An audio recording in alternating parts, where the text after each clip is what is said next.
Le bruit te tue et tu ne t'en rends même pas compte. Je ne parle pas du bruit extérieur, mais de celui que tu portes dans ton esprit.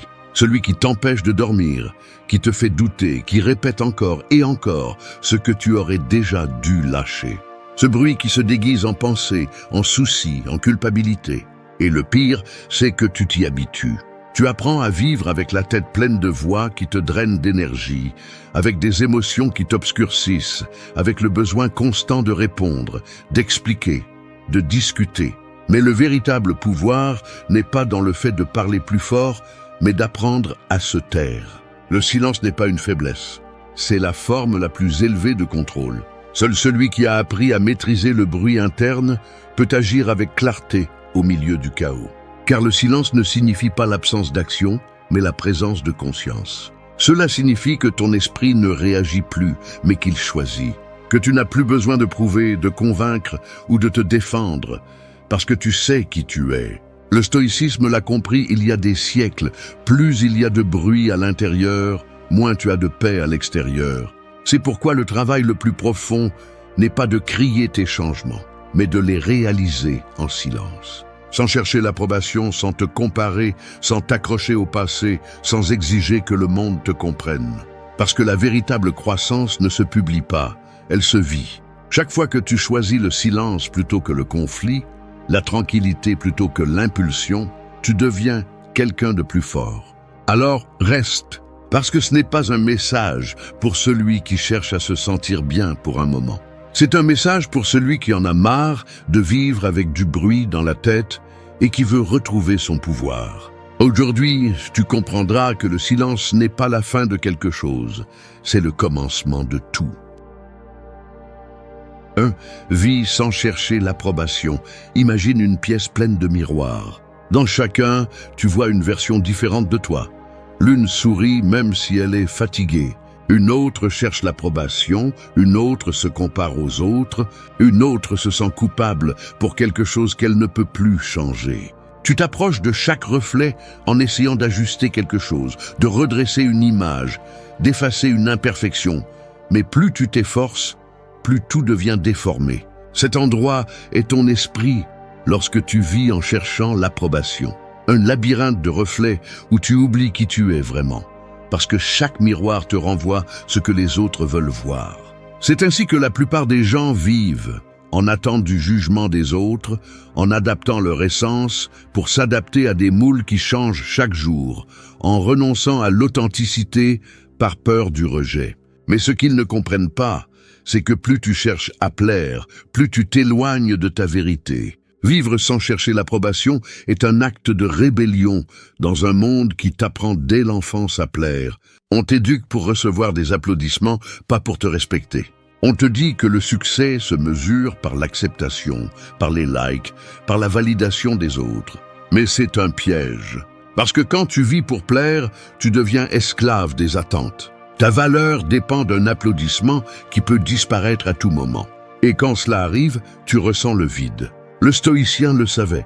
Celui qui a besoin d'approbation est faible parce que sa paix dépend de quelque chose qu'il ne contrôle pas.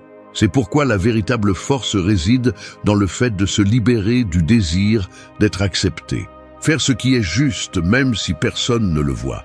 Tenir sa parole même si personne ne la célèbre. Marcher avec assurance même s'il n'y a pas de témoin. Quand tu arrêtes de chercher l'approbation, quelque chose change. Ton énergie s'organise, ton esprit s'éclaircit, ta présence devient solide. Tu n'as plus rien à prouver parce que tu comprends que ta valeur n'est pas négociable. Et cela se voit. Dans ta façon de parler, de marcher, de décider, tu deviens une personne qui inspire le respect sans avoir à l'exiger. Les gens le ressentent parce que le silence de celui qui n'a pas besoin de plaire impose plus que 1000 mots. Mais arriver à ce point n'est pas facile. Cela demande du courage, parce que le monde te punira pour être toi. On te dira arrogant, distant, difficile. On te montrera du doigt pour ne pas suivre le bruit de la foule. Et c'est là que tu dois rester ferme, parce que le prix de l'authenticité est l'inconfort temporaire. Ensuite vient la liberté. Pense à ceci. Quand tu vivais en cherchant à plaire, ta paix était fragile, ton humeur dépendait de l'humeur des autres, ton estime de toi s'effondrait avec une critique. Mais maintenant tu comprends que la validation la plus puissante vient de ta conscience tranquille, pas de la foule mais de toi-même. À cet instant, tu découvres quelque chose qui change tout, que le silence intérieur est plus satisfaisant que n'importe quel éloge. Parce qu'il n'y a pas de bruit plus épuisant que celui de vivre en essayant d'être accepté. Alors laisse-les parler, critiquer, ne pas comprendre. Tu n'as pas besoin d'expliquer qui tu es, ta vie parlera pour toi. Vivre sans chercher l'approbation ne signifie pas t'isoler. Cela signifie être si authentique que tu n'as plus besoin de prétendre quoi que ce soit. Et quand tu arrives là, le monde cesse d'avoir du pouvoir sur toi. C'est ça la véritable paix. 2. Arrête de te comparer aux autres. Te comparer aux autres, c'est comme courir une course sans savoir où tu vas, mais tu continues de courir simplement parce que tout le monde le fait.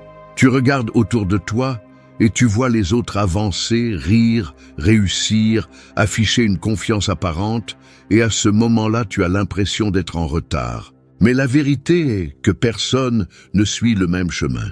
Chaque personne vit une histoire avec des temps, des blessures et des leçons différentes. Pourtant, l'esprit humain s'obstine à tout mesurer avec la mesure des autres. Tu te compares à celui qui a plus, à celui qui a réussi avant, à celui qui semble plus heureux, sans savoir ce que cette personne a dû perdre pour arriver là. Te comparer, c'est t'oublier, c'est te distraire du processus que seul toi peux vivre. Le problème est que la comparaison est devenue une addiction moderne. Sur les réseaux, dans les conversations, dans les pensées, tout est conçu pour que tu mesures ta valeur par rapport à l'autre. Mais personne ne publie ses chutes, personne ne montre les nuits où il a pensé à abandonner, personne n'enseigne la partie où il a pleuré tout en prétendant avoir tout sous contrôle. Et toi, en ne voyant que les lumières, tu oublies qu'il y a une ombre derrière chaque victoire que tu ne vois pas. Tu laisses ton esprit te tromper en te faisant croire que tu perds une compétition qui n'existe même pas. Le stoïcisme enseigne que la seule mesure valable est celle de ton propre progrès. Si aujourd'hui tu es plus sage, plus serein ou plus fort qu'hier, alors tu gagnes. Pas contre les autres, mais contre ta version précédente. La comparaison externe te vole la paix, parce qu'il y aura toujours quelqu'un avec quelque chose que tu n'as pas. Mais la comparaison interne te donne du pouvoir, parce qu'elle te concentre sur ce que tu peux améliorer. Quand tu comprends cela, tu arrêtes de ressentir de l'envie et tu commences à respecter les processus des autres. Tu te rends compte qu'il n'y a pas de haut ni de bas, seulement des chemins différents. Et à ce moment-là, le silence remplace l'anxiété. Chaque fois que tu te compares, tu perds de l'énergie que tu pourrais utiliser pour construire ta propre croissance. C'est comme regarder constamment sur le côté pendant que tu marches. Tôt ou tard, tu trébuches. Alors, concentre ton regard devant toi. Fais ce que tu as à faire, à ton rythme, avec ton but. La vitesse n'a pas d'importance lorsque la direction est claire. Personne ne se souvient de qui est arrivé en premier si à la fin, il ne s'est pas trouvé lui-même. Arrête d'observer ce que font les autres et commence à écouter ce que ton âme te demande. Quand tu arrives à arrêter de te comparer, tu ressens une étrange paix au début, parce que le silence remplace la compétition. Mais ce silence est la liberté. Tu découvres que tu n'as pas besoin d'être plus que quiconque, juste d'être toi et de bien le faire. La comparaison est le reflet de l'ego blessé, le désir de te valider à travers les réalisations des autres. Mais quand tu acceptes que la vraie valeur réside dans le processus personnel, ton esprit cesse de crier. Il commence à se concentrer, à profiter, à vivre.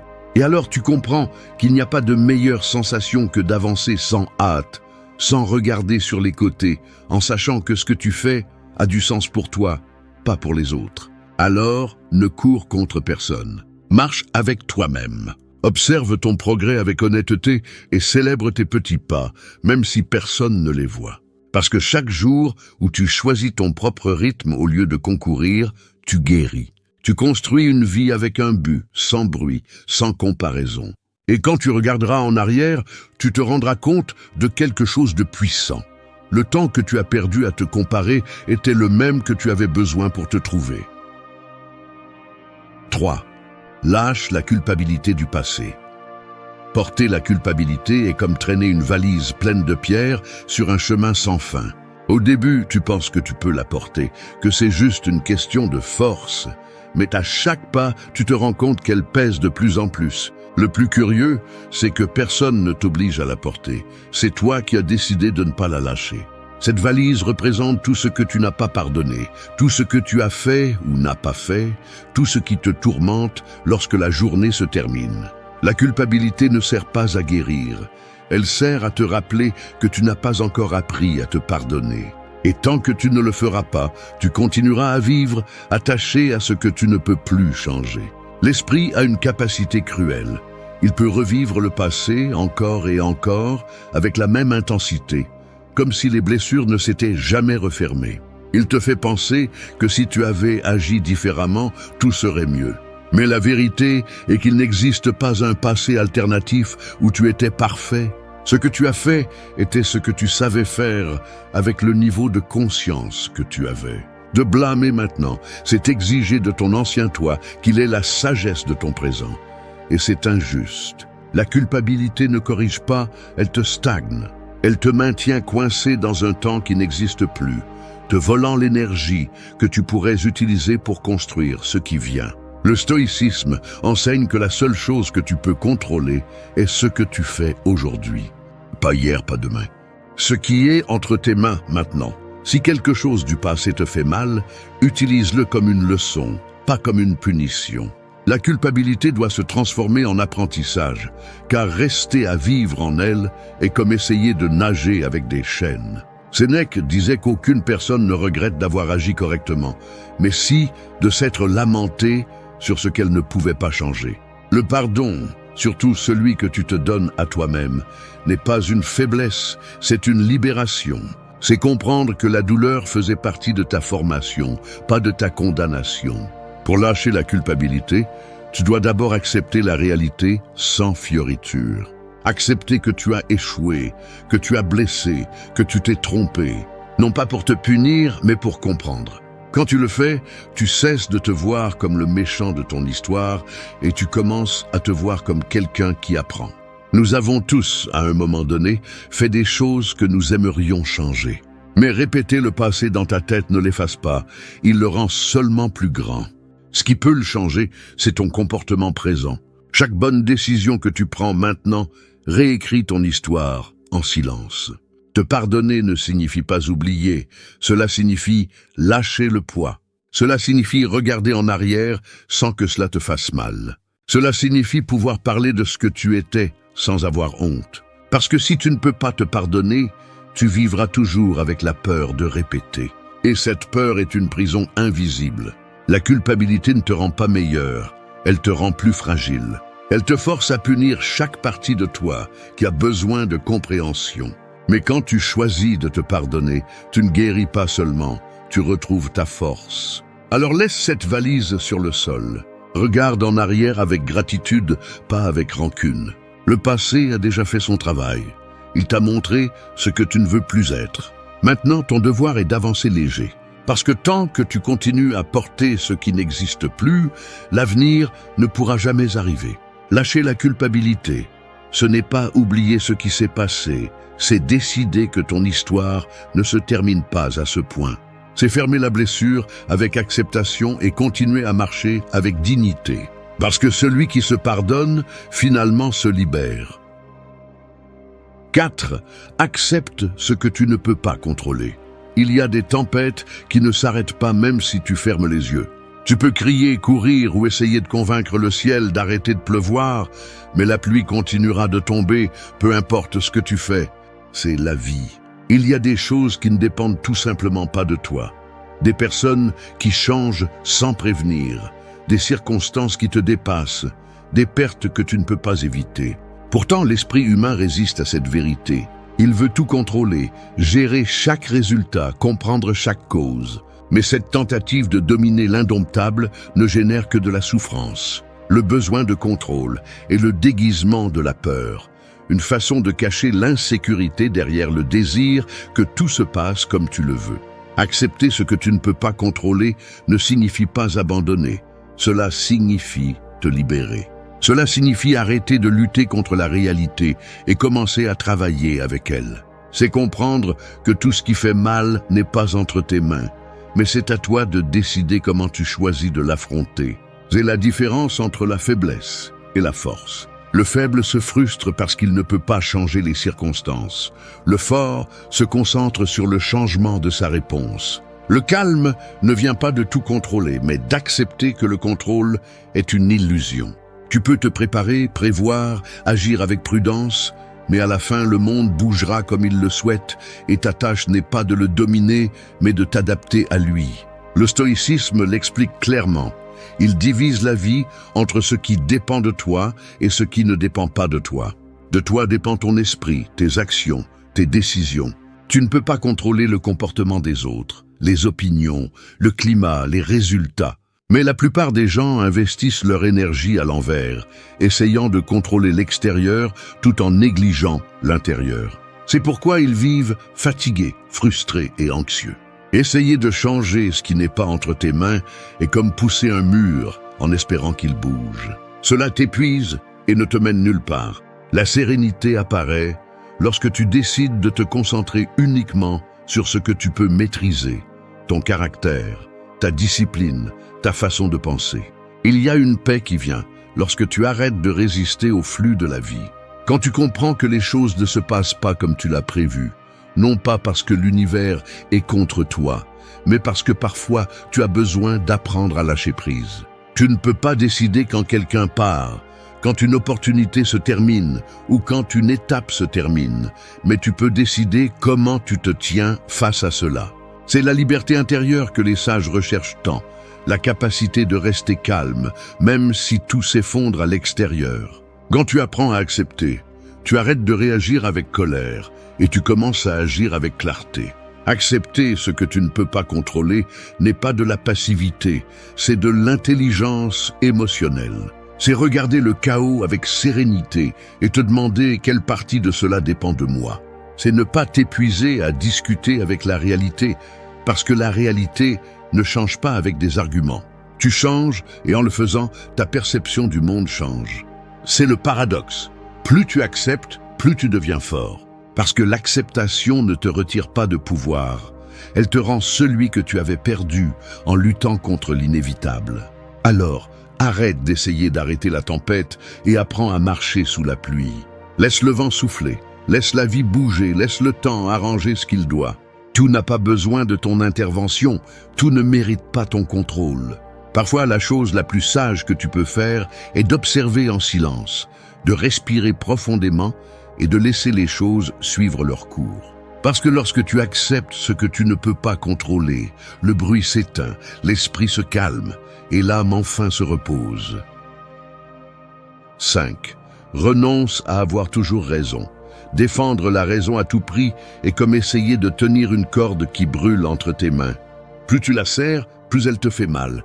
Il en va de même lorsque tu ne sais pas lâcher une discussion, lorsque tu as l'impression de devoir gagner chaque mot, chaque argument, chaque regard. Tu penses que le fait d'avoir raison te donne le contrôle, le respect ou le pouvoir, mais en réalité, cela te prive de la paix. Cela te transforme en prisonnier de ton ego, en quelqu'un qui a besoin que les autres aient tort pour se sentir valide. Ce besoin de prouver, de corriger, de t'imposer consomme une énergie que tu pourrais utiliser pour quelque chose de beaucoup plus précieux, ton calme. Le désir d'avoir raison n'est rien d'autre que de la peur déguisée. Peur de ne pas être entendu, d'être invalidé, de te sentir petit. C'est pourquoi les gens crient, discutent et s'accrochent tant à leurs opinions, parce qu'ils craignent qu'accepter d'avoir tort soit accepter de ne pas valoir assez. Mais le sage comprend que la raison n'est pas toujours du côté de celui qui parle le plus, mais de celui qui écoute le plus. Parfois, se taire n'est pas abandonner, c'est comprendre que la bataille n'en vaut pas la peine. Gagner une discussion et perdre ta tranquillité ne sera jamais une victoire. Le stoïcisme enseigne que l'important n'est pas d'avoir raison, mais de vivre avec vertu. La vertu réside dans la sérénité, dans la capacité de ne pas te laisser emporter par l'orgueil. Épictète disait que tu ne devrais pas discuter avec celui qui ne cherche pas la vérité, mais la victoire. Et tu vois cela tous les jours, dans des conversations vides où personne n'écoute, tout le monde attaque, tout le monde veut gagner. Mais celui qui cherche la sagesse ne se bat pas, il observe. Il n'impose pas, il comprend. Il ne cherche pas à avoir raison, il cherche à avoir la paix. Parce qu'il comprend qu'à la fin, la vérité n'a pas besoin de défense, le temps se charge de la révéler. Renoncer à avoir raison est un acte de pouvoir silencieux. Cela signifie choisir ton équilibre plutôt que l'impulsion de prouver. Cela signifie ne pas réagir lorsque quelqu'un te provoque, non pas parce que tu ne peux pas, mais parce que tu ne veux pas tomber dans le même piège. Tu n'as pas besoin de corriger tout le monde. Tu n'as pas besoin de clarifier chaque malentendu. Tu n'as pas besoin d'être toujours compris. Parfois, le silence est la meilleure réponse. Et cette maturité effraie ceux qui vivent du conflit. Lorsque tu ne discutes plus avec ceux qui ne comprennent pas, tu gagnes de l'espace mental. Et cet espace se transforme en clarté. Bansi, combien de fois as-tu perdu ton calme en voulant expliquer quelque chose que l'autre n'était pas disposé à écouter? Combien de nuits as-tu passé à réfléchir à ce que tu aurais dû dire? Combien d'énergie as-tu investi à te défendre quand ce n'était pas nécessaire? Tout cela, c'était ton ego qui parlait, pas toi. Et tandis que l'ego cherche à avoir raison, la sagesse cherche à avoir la paix. La différence réside dans l'objectif. L'ego discute pour gagner. L'esprit libre choisit le silence pour préserver son énergie. Parce que lorsque tu comprends que la vérité n'a pas besoin de bruit, tu arrêtes d'essayer de convaincre ceux qui ne peuvent pas voir au-delà de leur propre filtre. Renoncer à avoir raison ne te rend pas faible, cela fait de toi ton propre maître. Cela te libère du besoin de rivaliser verbalement, cela t'apprend à discerner quand parler et quand garder le silence. Cela te donne le pouvoir de te retirer sans te perdre, de ne pas tomber dans les provocations, de ne pas porter le poids de convaincre quelqu'un. Tu n'as pas besoin de prouver que tu as raison lorsque ta vie démontre la cohérence. Parce que la cohérence ne se crie pas, elle se remarque. Et lorsque tu vis en paix avec tes principes, les discussions deviennent insignifiantes. La véritable victoire n'est pas qu'on te donne raison, c'est de ne pas en avoir besoin pour rester calme. Et c'est le genre de force que le monde ne comprend pas encore, mais finit toujours par respecter. 6. Remplace la plainte par l'action ou le calme. Marcher en se plaignant tout le temps est comme essayer d'avancer avec une pierre dans la chaussure, mais refuser de l'enlever. Tu t'arrêtes, tu te lamentes, tu blâmes le chemin, mais tu ne te baisses jamais pour résoudre le problème. C'est ainsi que beaucoup de gens vivent, portant de petits désagréments qu'ils transforment en discours éternels. Ils se plaignent du travail, du climat, des autres, du passé, du futur. Tout les dérange, mais ils ne font rien pour le changer. La plainte est devenue leur langue, une façon d'exister. Et l'ironie est que plus ils se plaignent, plus ils sont coincés. Car chaque plainte qui n'entraîne pas d'action ou de calme renforce la frustration et affaiblit l'esprit. Se plaindre est facile, agir est difficile. La plainte ne demande pas de courage, l'action si. Lorsque tu choisis d'agir, tu te rends responsable, tu te regardes en face et tu reconnais que tu fais partie du problème. C'est pourquoi l'ego préfère se plaindre, car il est plus confortable de blâmer le monde que de se transformer. Mais le stoïcisme enseigne quelque chose de différent. Quand tu ne peux pas changer quelque chose, change-toi. Et si tu ne peux faire ni l'un ni l'autre, alors apprends à garder le silence et à accepter. Car la plainte est un bruit inutile, et le bruit ne fait qu'augmenter le chaos intérieur. Chaque fois que tu te plains, ton esprit renforce l'idée que tu n'as pas de pouvoir. Tu te convaincs que la vie te passe par-dessus, au lieu de comprendre que tu en fais aussi partie. La plainte répétée devient une identité. Il arrive un moment où tu ne sais pas qui tu es sans elle, car tu as appris à utiliser le malaise comme conversation, comme compagnie. Mais quand tu choisis de remplacer la plainte par l'action ou le calme, quelque chose change. Ton attention se concentre, ton énergie s'organise, ton esprit se renforce. Tu arrêtes de parler du problème et tu commences à le résoudre, ou simplement à ne pas le laisser te consumer. Agir ne signifie pas toujours bouger. Parfois, l'action correcte est de s'arrêter et de garder le silence. Car il y a des situations qui n'ont pas besoin de plus de mots, mais de distance. Il y a des batailles qui ne se gagnent pas en discutant, mais en observant. L'action sans calme détruit, Le calme sans action stagne, mais quand tu apprends à les équilibrer, tout change. Tu apprends à parler moins et à faire plus, à laisser tes résultats être tes réponses, à ne pas nourrir le drame qui épuise tant. C'est la discipline mentale du sage, transformer la plainte en but ou en paix. Chaque fois que tu as envie de te plaindre, pose-toi une question simple. Puis-je changer cela? Si la réponse est oui, agis. Si la réponse est non, accepte. Il n'y a rien de plus. Se plaindre de ce que tu peux changer est de la paresse, et se plaindre de ce que tu ne peux pas changer est un manque de sagesse. Les gens forts ne se plaignent pas parce qu'ils savent que la plainte ne change rien. Elle fait bouger la langue, mais pas le destin. Et si tu n'es pas prêt à bouger, alors garde au moins le silence et conserve ton énergie. La vie est déjà assez compliquée pour la gaspiller en lamentations qui ne mènent nulle part. Transformer la plainte en action ou en calme est un entraînement quotidien. Au début, c'est difficile parce que le cerveau est habitué à se soulager immédiatement. Mais avec le temps, tu découvres quelque chose de puissant, que le silence est plus efficace que la plainte et que l'action apporte plus de soulagement que 1000 mots de frustration. Tu n'as pas besoin de te plaindre pour libérer ce que tu ressens. Tu as besoin d'agir ou de lâcher prise. Et lorsque tu choisis l'un ou l'autre, tu reprends le contrôle de ton esprit. Car la paix n'est pas obtenue en parlant de ce qui fait mal, mais en faisant ce qui guérit. Laisse les autres s'enfoncer dans leur bruit. Toi, choisis le silence, le mouvement ou l'acceptation. Ce choix fait la différence entre vivre épuisé ou vivre en paix. 7.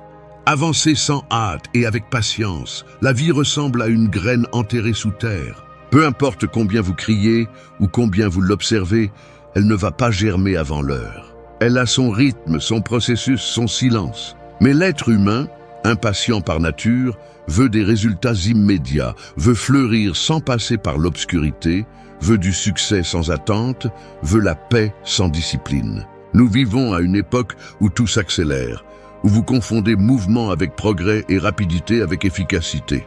Mais l'impatience ne génère que de l'anxiété, vous fait perdre votre concentration et vous vole votre calme.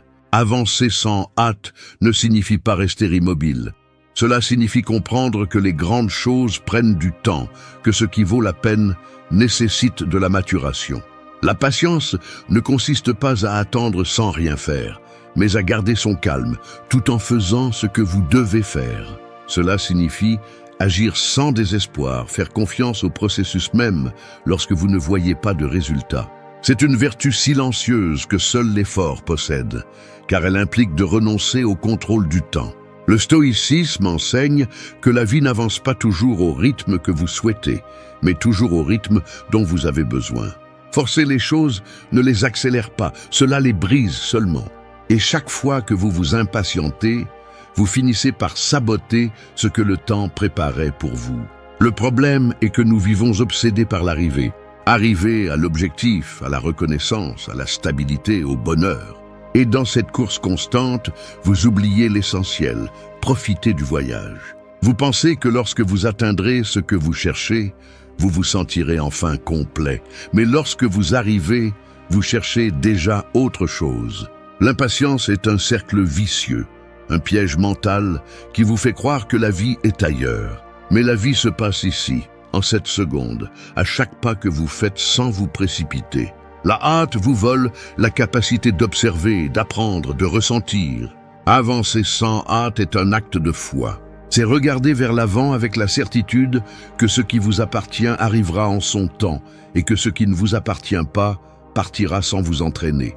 Cela signifie accepter les temps du destin sans vous rendre. Marc Aurèle disait que la nature ne se précipite jamais, et pourtant tout se réalise. L'arbre ne pousse pas plus vite, parce que vous lui criez dessus. La lune ne change pas de phase, parce que vous la regardez plus longtemps. La mer ne cesse de bouger, parce que vous êtes fatigué d'attendre le calme. Tout a son rythme, et lorsque vous apprenez à le respecter, l'anxiété disparaît. La patience se démontre aussi dans la façon dont vous affrontez les obstacles. L'impatience frustre dès le premier retard. Le sage comprend que les retards enseignent plus que les réalisations, parce que chaque obstacle qui se présente sur votre chemin n'est pas là pour vous arrêter, mais pour vous renforcer. Si vous apprenez à avancer sans vous désespérer, vous commencez à maîtriser l'art de l'équilibre. Vous vous rendez compte que bouger vite n'est pas toujours avancer, et que bouger calmement n'est pas toujours perdre du temps. Parfois, la lenteur est le signe que vous faites les choses correctement. Lorsque vous choisissez d'avancer sans hâte, vous devenez invincible. Vous n'êtes plus affecté par les retards, ni par les comparaisons, ni par les doutes. Vous apprenez à avoir confiance en vous, en votre travail, dans le processus. Vous savez que les résultats arriveront quand ils devront, pas quand vous le voudrez. Et cette certitude vous donne une tranquillité que peu de gens ont. Alors ne vous désespérez pas si vous n'êtes pas encore là où vous avez rêvé, parce que ce qui est construit avec calme reste. La hâte crée du bruit, mais la patience crée du pouvoir. Avancez lentement, mais avec un but. Parce que la vie ne récompense pas celui qui arrive le premier, mais celui qui arrive entier. 8. Fais de ton silence ta force. Le silence est comme un océan calme. De la surface, il semble vide, mais en profondeur, il abrite une vie immense, un pouvoir qui n'a pas besoin de bruit pour exister. C'est dans ce même silence que réside ta force la plus profonde, même si tu l'as oubliée. La plupart des gens craignent le silence, parce qu'en restant immobiles, ils entendent ce qu'ils ont évité pendant des années. Ils écoutent leur esprit, leurs émotions, leur vérité. C'est pourquoi ils cherchent du bruit, de la distraction, une compagnie constante. Mais celui qui apprend à rester silencieux découvre quelque chose que peu atteignent, la maîtrise intérieure. Le silence n'est pas l'absence de mots, c'est la présence de conscience. C'est l'espace où tout se met en ordre, où ce qui faisait mal auparavant est compris et où ce qui semblait important perd de son poids. Vivre dans le bruit est devenu normal. Nous sommes entourés de conversations vides, de notifications, d'opinions, de discussions. Tout le monde parle, peu réfléchissent. Mais la force ne se démontre pas en élevant la voix, mais en sachant quand se taire. Le silence est le langage des sages, l'endroit où l'esprit se renouvelle et l'énergie se réorganise. Celui qui se tait ne se soumet pas toujours. Parfois, il a simplement appris qu'il ne vaut pas la peine de gaspiller des mots sur ce qui ne change rien. La sérénité du silence impose plus que n'importe quel discours. Le stoïcisme enseignait que le pouvoir réside dans la retenue. Celui qui maîtrise sa langue maîtrise son esprit. Sénèque disait que celui qui parle trop se perd dans son propre bruit. Et il avait raison. Chaque mot inutile est une fuite d'énergie. Chaque explication non demandée est un poids supplémentaire que tu portes. Lorsque tu choisis le silence, tu choisis de conserver ton pouvoir. Tu n'as pas besoin de donner ton avis sur tout. Tu n'as pas besoin de répondre à chaque attaque. Tu n'as pas besoin de prouver quoi que ce soit. Dans le silence se réfugie ta sagesse, ta tempérance et ton équilibre. Le silence t'apprend aussi à observer. En te taisant, tu commences à remarquer des détails qui auparavant passaient inaperçus, les intentions, les gestes, les vérités qui ne sont pas dites. Tu commences à comprendre les gens sans qu'ils parlent, et toi-même sans avoir à te justifier. C'est là que tu découvres que le silence ne t'isole pas, il te protège. Parce que tout le monde ne mérite pas d'avoir accès à ton esprit. Tout le monde ne mérite pas d'entendre ta vérité. Apprendre à se taire, c'est apprendre à sélectionner, à filtrer ce que tu donnes et à qui tu le donnes. Ce n'est pas de la froideur, c'est de l'intelligence émotionnelle. Fais de ton silence ta force, pas ton châtiment. Parce que lorsque tu sais être seul et calme, le monde cesse d'avoir du pouvoir sur toi. Les gens cherchent à provoquer, à discuter, à contrôler. Mais rien ne déconcerte plus celui qui cherche le conflit qu'un esprit qui ne réagit pas. Le silence désarme le manipulateur, l'arrogant, le provocateur. Non pas parce qu'il s'agit d'indifférence, mais parce qu'il démontre la maîtrise. Le silence dit « Je n'ai pas besoin de me battre pour avoir raison ». C'est la preuve que tu n'agis plus à partir de l'ego, mais de la conscience. Celui qui maîtrise le silence n'a pas besoin de crier son évolution. Sa présence se fait sentir, sa paix se perçoit. Il parle par sa conduite, enseigne par sa tranquillité et laisse le temps dire ce que les mots n'ont plus besoin de dire. Le silence est le terrain où s'entraîne l'esprit fort, car il n'y a pas de distraction, juste toi face à toi. Et quand tu arrives à supporter cette rencontre, quand tu peux t'écouter sans fuir, tu te rends compte que la véritable force n'est pas dans l'imposition, mais dans la retenue. Alors garde tes mots pour quand ils sont nécessaires et utilise le silence comme bouclier et guide. Tout ne mérite pas une réponse, tout n'a pas besoin d'explication. Merci d'être resté jusqu'à la fin de la vidéo. Si vous avez tout vu, commentez « Je suis stoïcien » comme notre signe secret, indiquant que vous êtes un véritable apprenant du stoïcisme. N'oubliez pas de vous abonner et de liker la vidéo si elle vous a plu. Rendez-vous dans la prochaine vidéo et rappelez-vous, continuez à cultiver votre esprit stoïque.